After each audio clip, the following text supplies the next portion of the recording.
शेती करत असताना की नुसतं शेतीमध्ये आपल्याला प्रॉफिट हे मिळायचं नाही आणि मेहनत खूप व्हायची आणि मालाला योग्य भाव मिळायचा नाही. मग याला मी कसं आपल्याला व्हॅल्यू ॲड करता येईल आपल्या शेतीची, तर मी पहिले माझी नर्सरीचा व्यवसाय सुरू केला आणि नर्सरीचा व्यवसाय चालू असताना 2017ला मी हुरडा लावला होता.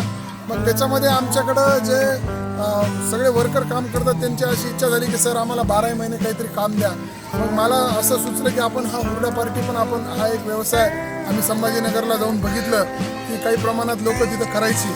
त्या प्रमाणात आम्ही त्यावेळेस पाहून मग आम्ही सुरुवात केली. माझा डायरेक्ट बेनिफिट मला मिळायला लागलं, कारण मला कोणी याच्यामध्ये व्यापारी नाही, काही नाही. मी लसण अद्रकपासून ते ज्वारी गव्हापर्यंत मी हे सगळे प्रोडक्ट माझ्या शेतातले मी ह्या हुरडा पार्टीत वापरतो आणि ते सर्वांना खाऊ घालतो. आणि विशेष मी सगळा हा स्वयंपाक चुलीवर बनवायला लावतो, त्यामुळे त्याचा एक फ्रेग्रन्स आणि लोकांना एक आनंद मिळतो. ते एक विशेष मी इथे करतो. आणि ही आम्हाला पारंपरिक जे आम्हाला आलेलं आहे, आम्हाला अनुभव यायचा लहानपणी, तोच आम्ही आता ह्या मुलांना कसं देता येईल या माध्यमातून हा आमचा प्रयत्न आहे. आणि याच्या माध्यमातून आमच्याकडे शाळा, पिकनिक आणि महिला वर्ग भरपूर येतो आणि तो खूप एन्जॉय करून जातो.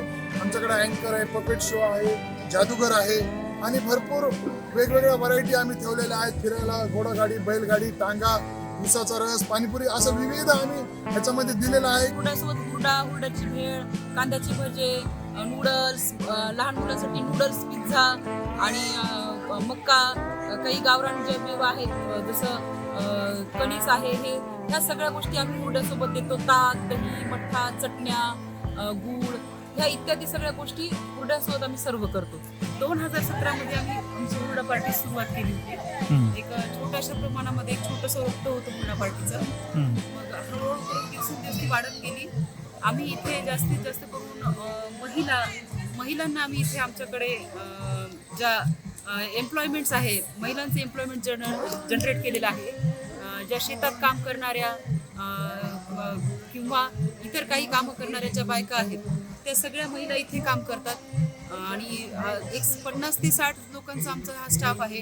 इथे आमचं दिवसभराचं वन डे पिकनिकचा हा स्पॉट आहे.